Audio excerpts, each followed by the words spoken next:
Hey there, everybody. Welcome back for episode 11 of my podcast, Going Down the Road with Randy. Remember to follow along on the Facebook page for pictures. Actually, there's a couple of Facebook pages. It's a long story. Short story is I got hacked. Anyway, if you have forgotten, we are in Nelson, or the northern coast of the South Island in New Zealand. It is Wednesday, November 21st, 1990, and it is still raining. Pro tip, if you're traveling to New Zealand, be sure to pack varied and high-quality rain gear. You will use it. How long can it last? Probably best not to ask that question. Mother Nature may take it as a challenge. It takes some time to sort through all of our wet, smelly gear, so it is 11 before we get out of the cabin and go into town to the post office and cash traveler's checks. I hit a bookstore for Neville Shute's On the Beach and Faulkner's Absalom, Absalom. We drive in the pouring rain straight to Greymouth. Our friend John is at the Pavlova Backpackers, but they are full. So is the Golden Eagle Pub/Hotel. The Duke of Edinburgh has a room, but we're not keen on it. So we head for the Greymouth Seaside Holiday Park and get a cabin for $15 each. $45. We have some bread and veggies for a veggie stew. We also have a few beers left over. Will miracles never cease? We must be slacking. We watch more Lonesome Dove and go to bed early. We intend to drive all the way to Wanaka tomorrow, a 9.5-hour trip. Thursday, November 22nd, 1990. Today is actual Thanksgiving, but it is not yet Thanksgiving in America. We leave Greymouth at 10:30 after picking up John at the Pavlova and drive south on Highway 6 on the west coast of the South Island of New Zealand. The South Island is marked by mountains and fjords on the west side. It is geographically quite similar to the west coast of Norway. We go south to Hokitika, which is the center for greenstone, jade, and gold in these parts. We buy some greenstone and some gas, and then continue south past Franz Josef Glacier and make a side trip to the Fox Glacier. A short drive up Fox Glacier Road, followed by a short walk, and yep, looks like a bona fide glacier all right. If you keep going up there, you'll get to Mount Cook, the highest point in New Zealand at a respectable 12,218 feet, but coming from Colorado, that altitude doesn't impress me much. We keep going south to Haast, where we get a beer at a local pub, and then the road turns east. There are no roads along the southwest coast of South Island, south of this point. We call Wanaka Backpacker, but there is no answer. We drive east, up Haast Pass and gorgeous subalpine terrain until we reach the far end of Lake Wanaka, and then over the neck to Lake Hawea, past the town of the same name, to Wanaka, on the shore of the lake of the same name. We go get groceries, and then pull into the best backpacker hostel in New Zealand, Wanaka Backpacker. Elliot is already there. The location is tremendous, with lakeside views over Lake Wanaka and snow-capped mountains in the distance. The room reserved for us is simply the best double in a backpacker hostel anywhere in New Zealand. It has its own bathroom and a nice queen-size bed, and it is a room with a view. The owner-operators of Wanaka Backpacker are Julian and Robin, and when we tell them how much we like the room, they just say, "We thought you'd like it." Elliot has somehow met Gary, who we met in Tongariro at the Mangatapopo hut. Gary is staying in Queenstown, but is supposed to come to Wanaka for our Thanksgiving feast. After a curry veggie stew dinner, Elliot turns us on to a big fat doobie that he's managed to find, and we giggle down to the pub. It's near closing, though, so we each get a jug, riggers, to go back to the hostel. We are wasted and tired after a long drive, and we are excited to slip between real sheets in a real bed. You must understand, usually we sleep in a sleep sack that we made by sewing a queen-size sheet along the bottom and 3/4 up the sides. The next day is the day we have decided to celebrate Thanksgiving. It actually is Thanksgiving in the U.S. anyway. I go to the store and the boys go get a turkey. 2, actually. They are fresh from a local farm, but not very big, about 10 pounds each. I go to the store for veggies and alcohol. I call home and I talk to Dad, my papa, Mimi, and Brother Bob. I go back and we take over the kitchen. Both ovens cranking, veggies getting chopped, birds being stuffed, taters boiling, pies being made. Pies, I say. All the while drinking first Bloody Marys, then vodka and juice, with a doobie or two thrown in for good measure. I'm wasted by 3 o'clock. We invite our hosts to the feast. It all comes together about 6. The table is set. Our hosts have contributed 2 bottles of New Zealand wine, a Chardonnay and a strawberry rosé. Just for backup, we have a 3-liter box of red and another of white. This is not our first rodeo. We feast. The turkey is perfect, if I do say so myself. The squash is amazing and the asparagus divine. We feast. The wine is the perfect temperature. We lay on the floor and walk by the lake and smoke doobies and give thanks for having the opportunity to be here right now. And there is not much better than that, is it? We walk back for apple pie and coffee. We go back down to the lake to smoke yet another doob, and then things start to get blurry. Too much wine and weed and food. We play cards and roll dice and pass out. Happy Thanksgiving, the first of many that I will mark outside of the U.S., where the holiday is celebrated, and though we were away from family, we celebrated pretty good. I sleep until 11 the next morning. Apparently I missed the memo to wake up at 7 for doobs and exercise and swimming in the lake. Or maybe I just ignored the damn ridiculous thing anyway. By the time I awake and have tea, everyone is napping again, proving the superiority of my approach. It may have been our first time away from home on a big holiday nostalgia, but we fell in love with Wanaka Backpacker, and we use it as our base of operations in southern South Island. Our next order of business is to go woofing. Woof is WWOOF, or Willing Workers on Organic Farms. It is, I believe, a worldwide organization that links organic farmers and people willing to work on them in exchange for room and board. We pay a nominal fee. I forget the exact amount, but you get a list of contacts. Friends of ours have recommended one nearby, so we're going to go see what's up. We call Vicky and Jamie at the Nook Road Nursery. They say they're no longer actively woofing, but when we mention our friends' names, they tell us to come by. They run a plant nursery in Hawaii. We drop Elliot and Kelly at the crossroads. They'll hitch to Queensland from here. And then we go to the farm. We arrive about 11 and have some tea and chat and feel each other out. They really don't have a lot of work here, but agree to let us stay for a couple of days. Vicky has herbs growing everywhere, and Jamie does mysterious things to plants and tubes in a shed off to the side. I suspect the reason they don't woof anymore is because Jamie is pretty actively antisocial. Vicky wants to plant basil in a plastic greenhouse. Our job will be to get all the weeds out that are there now and dig 5 trenches, deep as a shovel, wide as a shovel, and about 30 feet long. We will then line the bottom of the trenches with comfrey, because comfrey is an herb which does not take nitrogen out of the soil as it decomposes. It adds it, or something. I really don't know. I just do what I'm told. Weeding was the longest and the hardest, mostly because we tried to be lazy and dig the trench first, which of course covered the weeds in a layer of dirt, which would have been fine if they disappeared, but they were still there and harder to find and pull from under the dirt. There was also a layer of straw in there somewhere. We dug and pulled and listened to the rain on the plastic.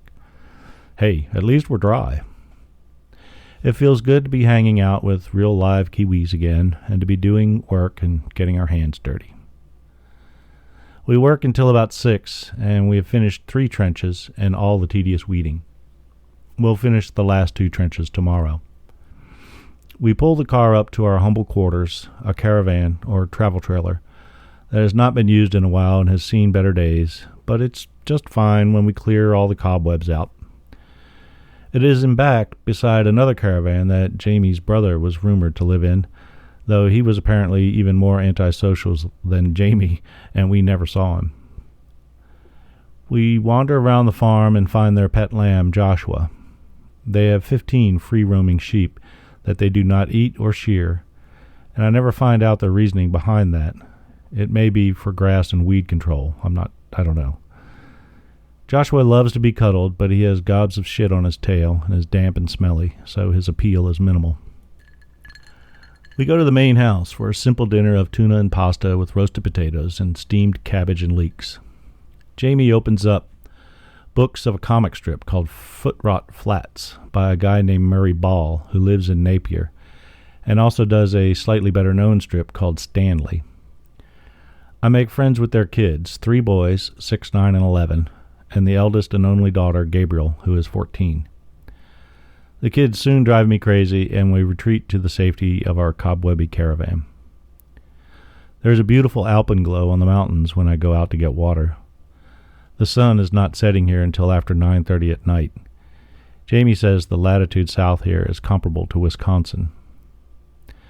We finish the basil trenches before lunch the next day and spend the afternoon meeting Jamie's parents and planting a couple of rhododendrons. We go down to the pub in Hawaii around 5 and have a jug of Spates Ale from Dunedin and drink it with the good old boys in the pub. Nary a tourist in sight other than us. Jamie and Vicky are off to a barbecue and leave us to watch the kids. This poor couple gets far too little time to themselves, and these kids are a handful. We make lamb chops, mashed potatoes, peas, and cabbage. I play cricket with the boys, Eli, and Lachlan, and Greta has girl talk with Gabriel. We sleep in until 10 the next morning, and then say goodbye and drive south to Queenstown, the tourist hub in the South Island. On the way, we stopped at Karawo Gorge to watch the bungee jumping. I want to go, but can't afford it. We pick up 3 hitchers and head into Queenstown. This town reminds me of a busy Grand Lake, Colorado, a touristy alpine mountain town on the shores of Lake Wakatipu. We meet back up with Elliot, Kelly, and John. They've been partying nonstop. There's an American Express office here, and we go get mail, drop off film, change money, and then we go strolling down the Queenstown Mall, and we run into Mike, whom we had met in Kaitrea, and he's with Lucy Lemmer, who went to school in Boulder and is friends of ours. It is sometimes quite a small world. They are traveling with a guy named Steven in a red Escort like ours. We decide to camp with them tonight, as none of us has a place to stay yet. We get 2 crates of DB Export Dry and some veggies and drive out towards Glenorchy on Route 6A and find a place to camp by the lake near some signs that say no camping and no fires. We pitch our tents, drink some beer, make veggie curry, and sit around the fire. I love New Zealand. Surprisingly, we end up pissed drunk and happy. We crawl into the submarine for our first try sleeping in what the Kiwis call a van. We wake at dawn, covered in sandflies. We try to go back to sleep, but it is hopeless, and we get up, very much against our will, at 7:30. We have tea and chat.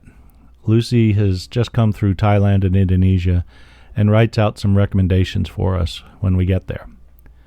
We all promise to meet up in Australia, and then we're off. They are going to Christchurch via Mount Cook, and we are preparing to hike the Rootburn Trek. Actually, we are doing a tramp that includes the Rootburn, part of the Greenstone, and the Caples tracks, and we plan to be in the wilderness for about 10 days. We get provisions for 5, us 2, Elliot, Kelly, and John, which costs $26 each, so roughly $2.60 a day. This is the kind of traveling that we need to start doing.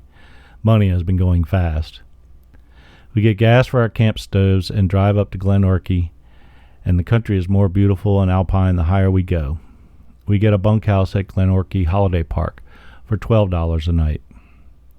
And the next day, we book a van to take us to the start of the route burn and a boat to pick us up next Wednesday at the end of the Caples track for $25 each. The van drops us off at the trailhead by 11, and it is an easy 2 hours hike to the Root Burn Flats hut. The namesake Root Burn is a name for a small stream, what we might call a creek or a brook, is an ice-blue glacial beauty, and we were walking in a wide, flat glacial valley. Just about the time we arrive at the hut, it begins to rain. We set up our tent.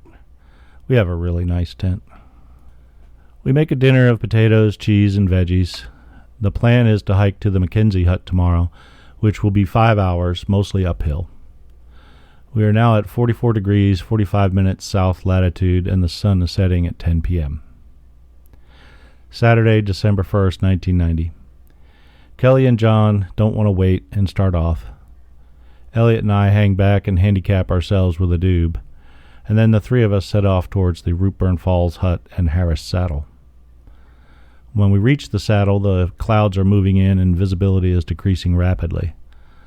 The view is fabulous on the falls side, but the other side was just all white clouds. We eat a quick lunch at the Harris shelter and hike on relatively level ground in high alpine terrain with Kia parrots chasing after us. More on them later. We spot the Mackenzie hut nestled beside the lake from a viewpoint high on the mountain long before we get there. Steep switchbacks lead us down to the hut, which sleeps 40 and is overcrowded with 55. So we set up the trusty tent once again. There's a fantastic view of Emily Peak when you can see it. It is a cold night up here.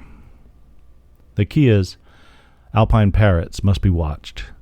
These birds have been known to destroy parked cars, ripping up the rubber components to try to get the food inside, and we're keeping an eye on them in our tent.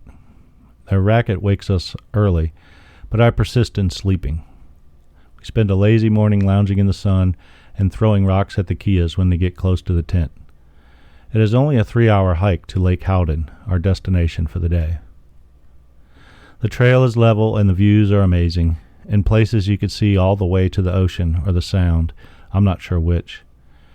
The highlight is Erland Falls, 80 meters high and dropping into an emerald pool. Before we know it, we're at the Howden hut on the shore of the lake of the same name. This marks the end of the Rootburn track, but we're going to keep walking on the Greenstone track. We skip the hut and set up a tent in the free campsite 20 minutes down the trail. We share the meadow with a pair of Germans, ramen for dinner around a smoky fire, and, the clouds start closing in. Monday, December 3rd, 1990. We wake to rain pattering on the tent, so it's easy to roll over and keep sleeping. I finally get up at 10 and make coffee. Unbelievably, I'm the first one up. It is slow packing in the wet, but we are walking by 11 down the Greenstone River to Lake McKellar, where we make a left, and now we're on the Caples track. We climb McKellar Saddle, and the trail just goes straight up the damn hill. No switchbacks, not even a kiss on the cheek. It then goes straight down the other side to the Upper Caples hut. We walk by the river, and then suddenly it is gone. After a while, it comes back again. Apparently, it goes underground for a bit. We reach the hut, and our packs explode, spreading their damp contents all over the grassy meadow in the sun. We fire up some soup and rice, then potatoes and veggies, and spend an enjoyable evening chatting with a Swiss couple and an older Kiwi couple who are avid fishermen. We walk out the next morning as we have eaten all of our food. It should be less than 5 hours on the flats beside the Caples River. The bus picks us up at the trailhead at 3, and after a short detour to the start of the route burn, it drops us off at Glenorchy Holiday Park, where we reunite with the Yellow Sub. We celebrate being back in civilization with cold beers, meat pies, potato chips, and ice cream. We drive back to Queenstown and get a suite at the family and backpacker accommodation, FAB, for $15 each. We go get groceries and fix up a memorable dinner of steak, asparagus, broccoli, and baked potato washed down with cold beer. A much-needed shower seals the deal, and we sleep well. The next morning, we're all up by 8 and in town and lined up outside the BNZ Bank by 9. We are a motley crew indeed. But we all get money, and then we hit Millie's for a great breakfast. Eggs, bacon, toast, hash browns, and bottomless coffee for $6.65. After breakfast, it is errands. American Express for mail, chemist for the slide film, 2 rolls, and sundries. We also need webbing for harnesses to protect us from falling off walk wires on the Dusky Track, which is our next objective and is the subject of episode 4 of this podcast, and the details will be skipped over here. Listen to episode 4 for those. We also get maps and information at the Department of Conservation office, where we learn that the boat will cost us $45 going in and $25 to come out. We plan to start on Saturday, so we have 4 days to prepare. We go back to Fab to regroup, do laundry, organize, clean gear, and make food lists. We go out to the Cow for their famous pizza, which is superb. We get the Veggie Annie and the Portofino with bacon and mushrooms. And then we go to a bar named Chico's to see some guy play guitar. Not only could this bar be located in Boulder, Colorado, rather than Queenstown, New Zealand, we also meet some fellow Boulderites and have a couple of beers and some Sambuca shots. We go back to the Fab, and I start not feeling well. Thursday, December 6, 1990.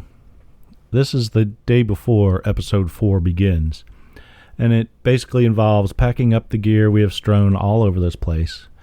Kelly, Elliot, and John are off to do the Young Wilkins track. The 2 of us plan to do the Dusky just to get away from everyone for a while. I stop by American Express for a last mail drop, and I get the shortwave radio that my brother sent me, a nice little Sony model ICF SW20. It is smaller than a pack of cigarettes, and it will come in handy. We pack up and head towards Tianau. Along the way, we pick up an English guy hitching to Invercargill.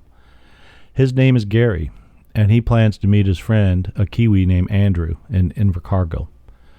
As it turns out, they are planning to be on the same boat to the Dusky Track that we have booked.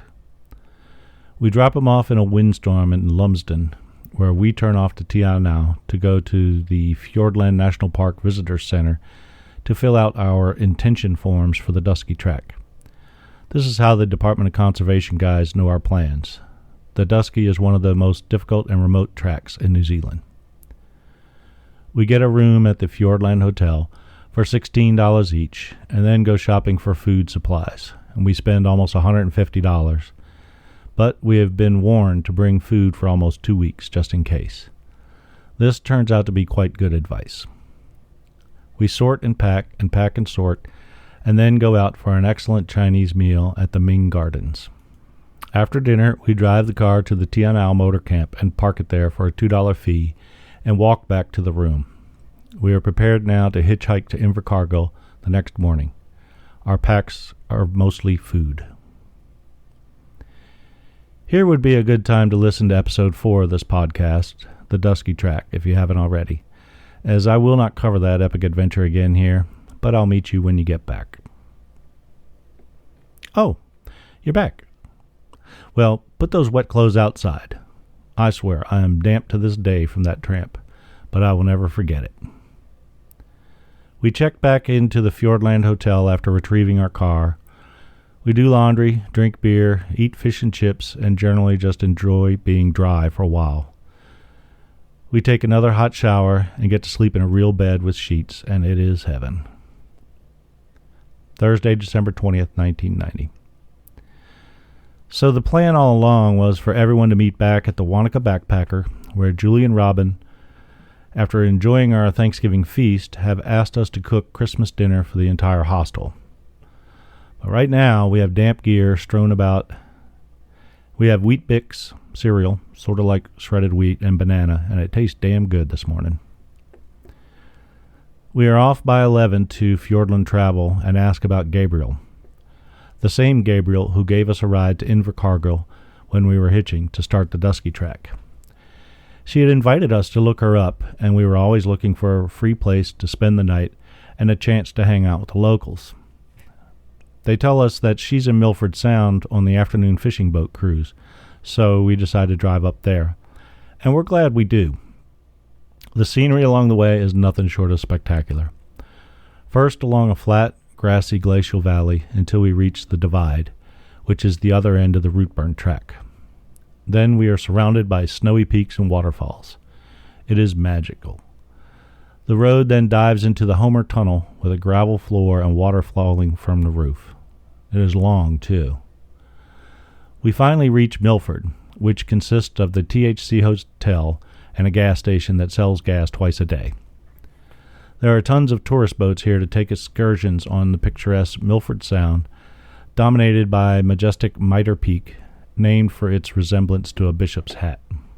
We walk out to mighty Bowen Falls, where we see dolphins playing in the wake of the tour boats. We have meat pies and cheese and crackers for lunch and a beer in the pub. And then we head back to Tianau and stop at the chasm, which was formed by the Cledau River, forced through a narrow rocky valley. A Kia tries to get friendly with our tire. Next, we stop at Mirror Lake, which is especially beautiful with all the lupines in full bloom. We go to Henry's in Tianau, where we meet Gabriel, and she invites us to stay at her place, which is what we were hoping because we haven't booked a room, and we all get drunk on Karuba rum. Next morning, we take Gabriel to work and then go walk on some of the Kepler track. It is a highway, gravel 5 feet wide with drainage ditches on either side. Quite a contrast with the Dusky. We climb rather steeply and steadily through brush for a few hours and then break into the alpine tundra. We have lunch at the luxurious Luxmore hut and then climb a bit more. It is a sterling sunny day. The view stretches the length of Lake Tianau all the way to Manapuri. We run back down the trail to arrive in town by 6:30. We do 30 kilometers in 7 hours. Not too shabby. We buy groceries and make a big spaghetti dinner for Gabriel and her brother Nick.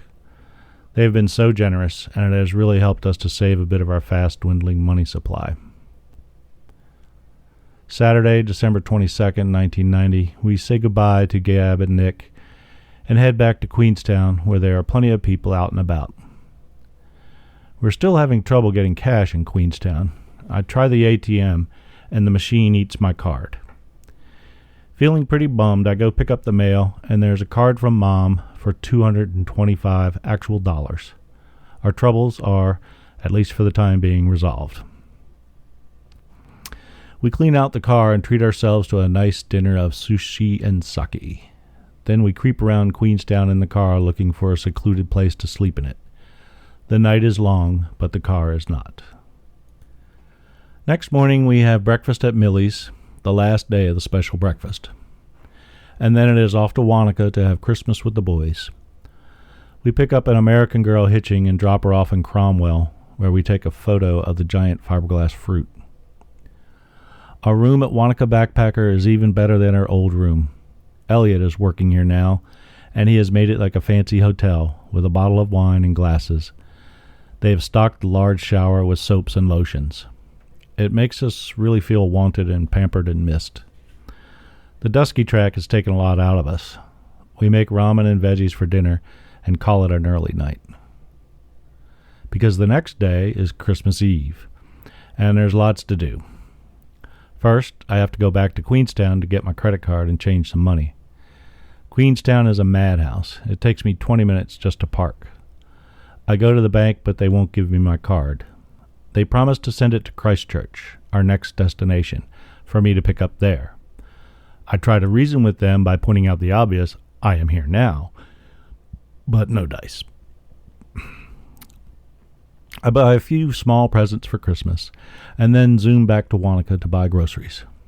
After experiencing our culinary skills at Thanksgiving, Robin and Julian have commissioned us to cook Christmas dinner for everyone at the hotel. 40 people. They give us a couple of nights free room and board for our trouble. We play some frisbee and drink beers, and later on we have some shots. It's beginning to look like a drunken Christmas. We're all a bit slow out of bed the next morning, but some coffee kicks us into high gear, where we're making eggs Benedict for the kitchen crew. We hope it sustains us through the long day of cooking. I make the hollandaise, Greta poaches the eggs, Peter and Greg do the English muffins, John, fittingly, is on home fries. We have a feast for breakfast, and then it is turkey time. So we make some shots and start on dinner for 40, chopping onions and celery for stuffing. By the time the birds are stuffed and put into the oven, it's 3 o'clock. But they're small birds, so we should be good. We chop carrots, pluck peas, wash and peel and chop potatoes, and wash and chop green beans. I make a glaze for the carrots while Kelly makes a couple of pies. By 6:30, Kelly and I are carving 6 turkeys, while the finishing touches are put on mashed potatoes and the veggies are all done. At 7 o'clock, as promised, Christmas dinner for 40.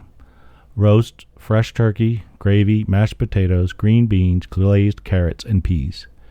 It is a sit-down feast, as each table has a turkey and bowls of family-style veggies and fixings. Robin and Julian provide a local wine. Everyone is eating and drinking wine, and there's plenty for seconds, but we have plum pudding, apple pie, cherry pie, and rum cake for dessert. Another feast with much toasting and merriment all around. Coffee and Baileys round off the meal. Then the serious drinking starts. Part of the deal, by the way, is that we are relieved of KP, so the cleanup is handled by another crew. I think the whole scheme is Julian Robbins' idea of letting everyone stay free for Christmas. They are such great people. Whatever it is a smashing success. We start drinking wine with 3 Aussies, Mary, Janine, and Rob, who are here climbing. We drink every single thing in the hostel. I mean, if there was alcohol in a bottle, we searched it out, found it, and drank it. When the rest of the sleeping hostel told us to be quiet, we went downstairs and drank some more. Around 5 in the morning, just before dawn, after the moonlight swim in Lake Wanaka, Kelly is passed out in the driveway. We put his sleeping bag over him. Greg has managed to tip his bed over and is somehow sleeping under it. Elliot is proposing to a girl named Cardrona, and we watch the sunrise before we go to bed. I wake after noon to find our bags covered in talcum powder and tied with my shoelaces to the bed. It seems Greg was the last one up and made sure everyone knew it. He tied John and Elliot's sleeping bags together, and John ripped his as he struggled to get out to take a pee in the night. Peter was having a midnight shampoo with toothpaste when he decided to projectile vomit, which caused Greg to stop. I guess we got off lucky. Everyone in here is hung over like a horse and moving slow. Some are worse than others. I eat lunch and take a nap, later go into town for groceries and make everyone a giant spaghetti bolognese. Not everyone like last night, just our little group of 8 or 10. Elliot gets beers, and we actually end up drinking them, but it's still a quiet night. Thursday, December 27th, 1990. What a week it has been. But we're packing up today to take a few days tramp in Mount Aspiring National Park. The plan is to hike up the West Matukitiki Valley to the Cascade Hut for 3 days. It costs us nothing but the groceries, which we would consume anyway, and a small amount of gas to get there. It takes us until about 2 to depart, as we have to organize what we will take and what we will leave in storage here at Wanaka Backpacker, because we are already planning the New Year's celebration. We settle our bill and go buy food. John, Peter, and Greg are along for the trip. The road crosses about a dozen small streams, and the submarine stalls out in one of them. She is a submarine, but she's overloaded with 5 people in gear. We dry it out and continue on. A last-minute repacking in the parking lot, and we were off up the flat glacial valley so common of valleys in the South Island. A fine day and fantastic scenery take us to a 2-bunk hut, where we make curry and enjoy a majestic sunset reflected off the snow-covered peaks. We wake late and have porridge and tea, and then are off to check out the views from the Cascade Saddle. We pass the Aspiring Hut, a sweet Category 1 stone structure, and begin the long uphill slog for 2 hours to the alpine tundra. We have a lunch of cheese, crackers, smoked oysters, and fresh fruit above tree line. John and Greg are going to camp up here. We hang out admiring the graceful symmetry of Mount Aspiring, New Zealand's 23rd highest mountain, known as the Matterhorn of the Southern Hemisphere. Then we hike down to the hut where we concoct a satisfying meal from instant potatoes, onion, broccoli, peas, carrots, and cheese. The rest of the evening is spent quietly reading, writing, and listening to the rain. Tomorrow we'll see what the boys say when they get in from their wet campsite and decide if it is worthwhile to go see the magnificent Rob Roy Valley. Holy cow! Greta wakes me up in the middle of the night screaming bloody murder. There's a loud banging metal noise outside the hut. We are surrounded by a herd of cows. I'm running around in my birthday suit. I don't think Peter ever moved. Around daybreak, we are awakened again by John and Greg, who have been driven off their mountaintop perch by the rain. I go back to sleep while they try to dry gear and make breakfast in the staff hut next door. I manage to be the last one up, even with all the commotion. It is truly an art form, and I am an artist. Hey, I'm on vacation. John and Greg are both for hiking out today, and I suspect Peter is as well. We would rather stay another night, especially because it doesn't cost anything. Oh well, majority rules. And as we walk out, we let the boys go ahead to the car and stash our packs beside the trail and take a 2-hour side hike up the beautiful Rob Roy Valley. The view from the valley and the glacier are well worth the additional hike. We meet the boys back at the car for another lunch with a similar menu as yesterday. We pile in and head back to the Wanaka Backpacker, which seems to be occupied by thousands of people. There are no rooms available. Robin and Julian graciously allow us to pitch our tent on the grass for free. We go into town for dinner and bring back riggers of beer for a mellow evening. The next morning, a guy named Andrew comes by wanting to take us climbing on some local rock, but he expects to get paid for the trouble, and I'm not keen on paying to climb rocks that are free. So I pass, but the boys all go. I take a mellow afternoon and evening, preparing for the blowout that I know is coming tomorrow, because it is New Year's Eve. We're up early, and Greg comes with us to Queenstown to pick up Kelly. We have driven the 1-hour route between Wanaka and Queenstown on Highway 6 so many times it has become routine. Around Cromwell, which is roughly halfway, the sub starts running very poorly. It won't idle at all when we stop at Vicky's to get Kelly. We take care of errands in Queenstown and nurse it back to Wanaka, where I ask at the garage for a tune-up. The guy there says bring it by at 9:30 tomorrow, and it would be $80. I'm kind of surprised that he will work on it on New Year's Day, and I wonder who will be awake at 9:30. Back at Wanaka Backpacker, preparations are well underway for the New Year's Eve barbecue. John, Elliot, and Peter have stocked the fridges with numerous 2-liter riggers of assorted beers. We decide to hit the bottle shop for reserves and get 3 bottles of vodka, a bottle of Sambuca, 2 bottles of champagne for midnight, 6 liters of juice, and 2 bags of ice. After all, there are now 8 in the party. We start on the riggers immediately, and the party begins. It all gets progressively blurrier after that, but we play frisbee, drink, eat sausages, sing happy birthday, eat Greg's boysenberry cheesecake, and lounge in the hot tub.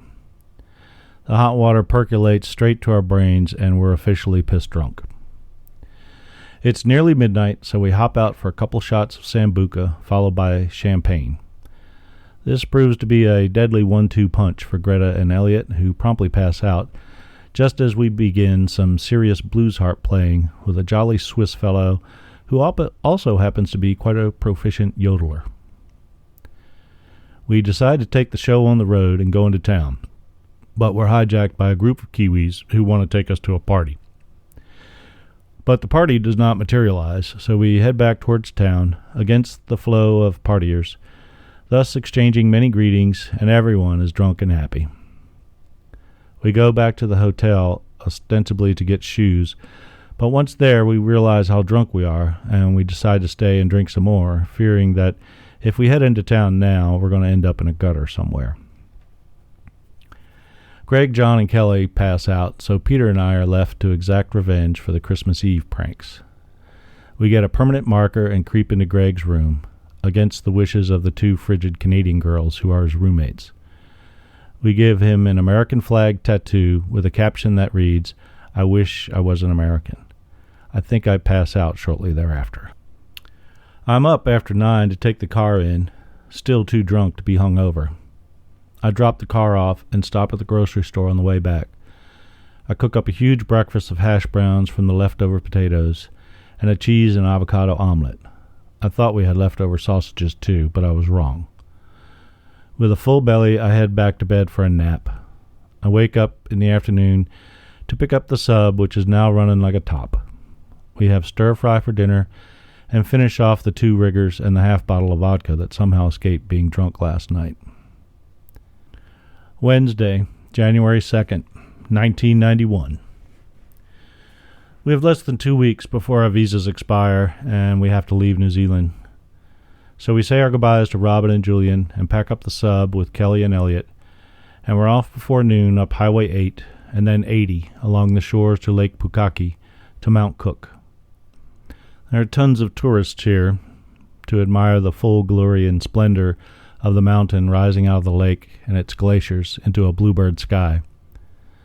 We shoehorn ourselves into a campsite and take a hike up for a better viewpoint. We hang out in the visitor center and then go to a nearby pub for a beer and dinner.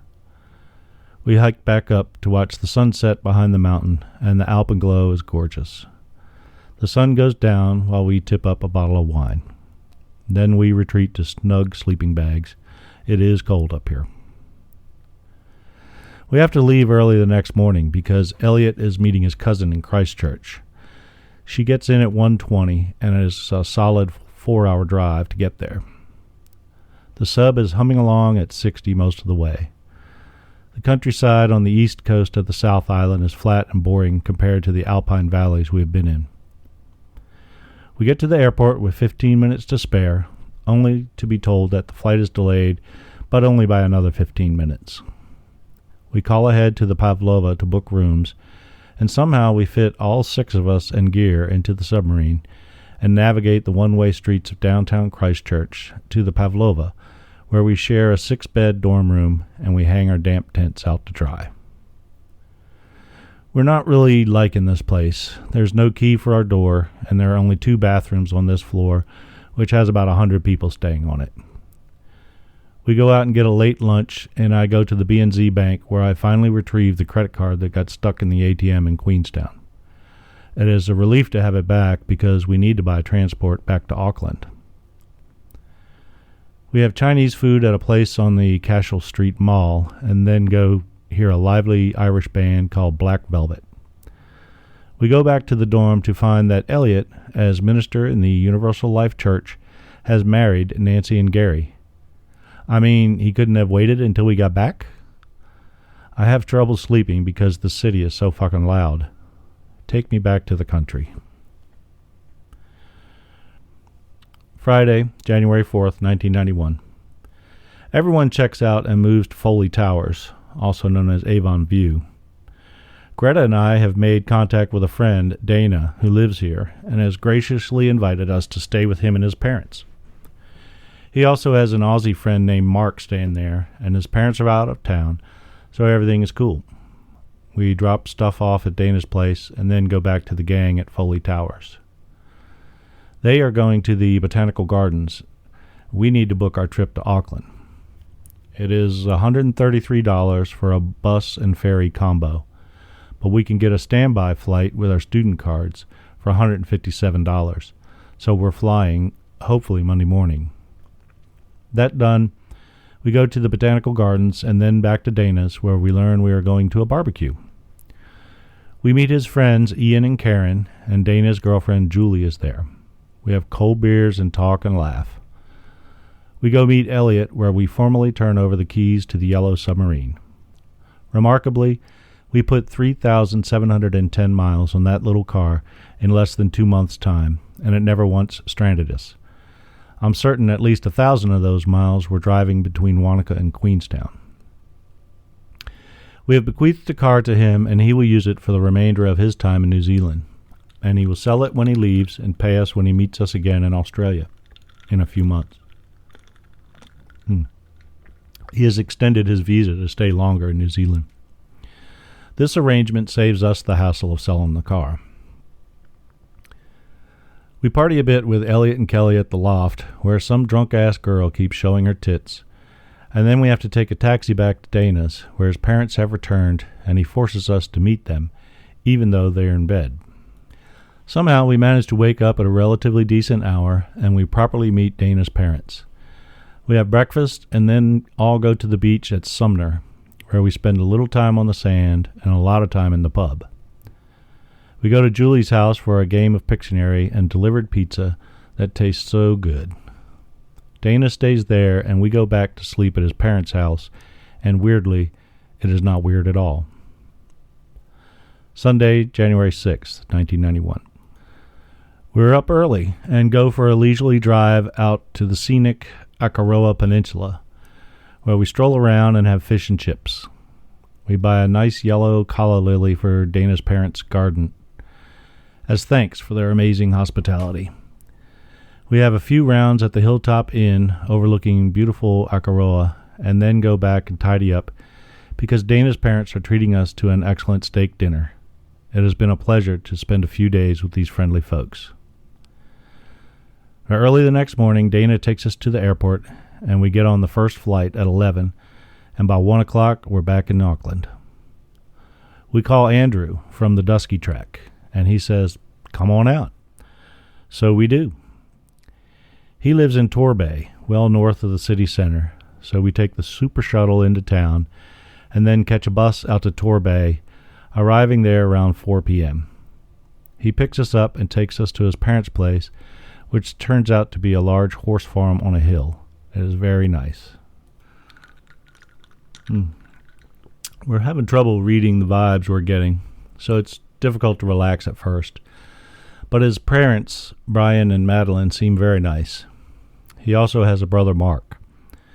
We sit down to dinner and learn that his dad is a teacher and is into liberal politics. His mom is a barrister, a lawyer. We have a shower and watch a little TV. We need to get up early to catch a ride into the city with Madeline so that we can apply for Australian visas. Tuesday, January 8th, 1991. We're up at 7, showered and looking our best, and out the door by 8:30. Madeline gives us a quick tour of her law office in Ponsonby, near downtown, and then we take a short walk down to the Australian consulate on Key Street to find that they will not open until 10. So we spend the hour filling out the forms, and at 10 we're in line and ready to go. We have no problems. We leave our passports, get a receipt, and we should be able to pick them up on Monday, maybe even Friday.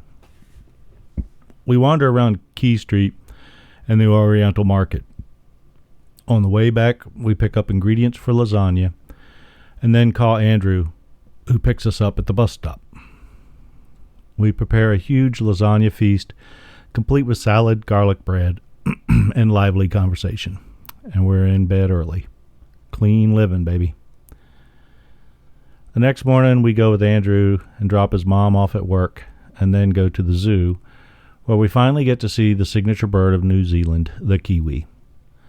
We take a picnic lunch and go slowly. It is really quite a nice zoo with many improvements going on. Afterwards, we drive to the top of Mount Eden for a panoramic view of the city. Mount Eden is an extinct volcano, and it was very windy.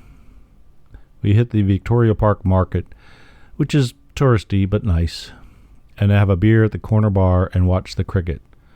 Or Andrew does, anyway. We pick up Mom from work and head back to the East Coast Bays, where we tuck into a delicious steak dinner with pesto pasta and ice cream for dessert. Brian serves wine with every meal. Dinner conversation centers around the growing anxiety over what is known as the Gulf Crisis, soon to be known as the Gulf War. Thursday, January 10th, 1991. We're a bit slow getting out of bed today, and the plan is to go scuba diving at the Cape Rodney Goat Island Marine Preserve. Andrew's friend Dave has all the gear, including tanks. I'm still not a certified diver, but they don't care.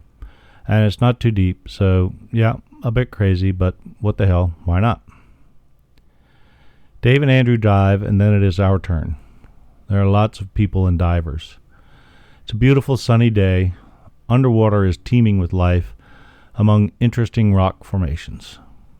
We never get deeper than 25 feet. We see octopus and a starfish feeding on a shell. It was something that I've wanted to do my entire life, and now I know I'll have to get officially certified in Australia. I do something to my left ear, probably because of a failure to equalize, but it is just uncomfortable, like a pressure or fluid in the ear, and not painful. On the way home, we stop in Pahe at the Pahe Hotel for a celebratory beer, where we are harassed by the drunk owner/barman for being American. The next day, my ear is still stopped up. Andrew and Dave are going diving again at a place just north of the marine preserve where we dove, at a place where they can go spearfishing. Our plan is to hang out at Browns Bay, just south of Torbay, where there is a nice sandy beach. Brian drops us off, and we chillax on the beach, watching the people launching boats into the light surf and water skiing. We buy a plant and a bottle of wine as thanks for the McFadden's hospitality. We catch the bus to Long Bay, and we get off by the school, planning to walk across the fields to the house. What a disaster. We get pretty lost, crossing innumerable fences and fields, probably trespassing, and walk down the road the wrong way. We finally stumble in and are treated to a roast lamb dinner and more great conversation about problems in the world. Saturday, January 12th, 1991. A lazy morning, and then Madeline takes us with Andrew and Mike and drops us off at the cricket match, where it is $1 day. Admission is $1, hot dogs are $1, and beers are $1. Auckland is playing a 3-day test match with Wellington. We call Kelly, and he and Greg meet us there. We get a good buzz on watching Auckland destroy Wellington. The sun is hot and the beer is cold, and the cricket does not demand our attention. Andrew educates us on the finer points of the game. When they break for afternoon tea, and I said, wait, what? They're going to go have lunch and then come back and finish? What a crazy sport. We take the opportunity to go into town to Prince's Wharf near Key Street, where there is a festival of some kind going on. We watch the buskers and wander over to the Rainbow Warrior, which is in town. On the way to catch the bus, we literally stumble into the Shakespeare Brewery, where we sample their fine homemade brews. We get the bus back to Torbay and run the correct way through the fields. We make dinner from one of the fish Andrew speared yesterday and watch a James Bond movie. The next day we hang out doing laundry and catching up on some writing. We're preparing to leave to fly to Australia. On Monday, we say goodbye to the McFadden family, thanking them for their hospitality. We've probably overstayed our welcome, spending nearly a week with them. And we're thankful because it saves us a small fortune in lodging. Madeline takes us into the city and drops us where we were started, back in October, at the Picton Street Backpackers. We ditch our stuff there, and then we have to go to her office as Greta left her day pack in the car. We pick up our fresh new 6-month visas for Australia. It is, fittingly, raining again. Just New Zealand saying goodbye. We get cash and change out all of our New Zealand money, saving $16 for the departure tax. Greg stops by with wine and beer, and we have a final drink session. The next morning finds us hungover again, and we need to be at the airport by 7.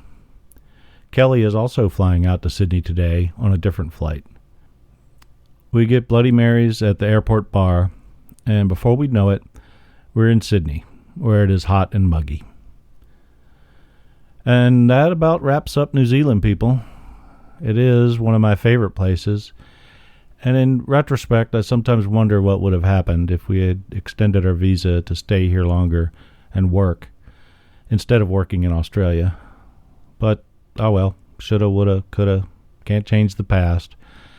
And I feel like we covered the country pretty well, and we were ready for a different one. I hope you enjoyed the tales of the travels, and we'll catch you next time somewhere down the road. Stay safe.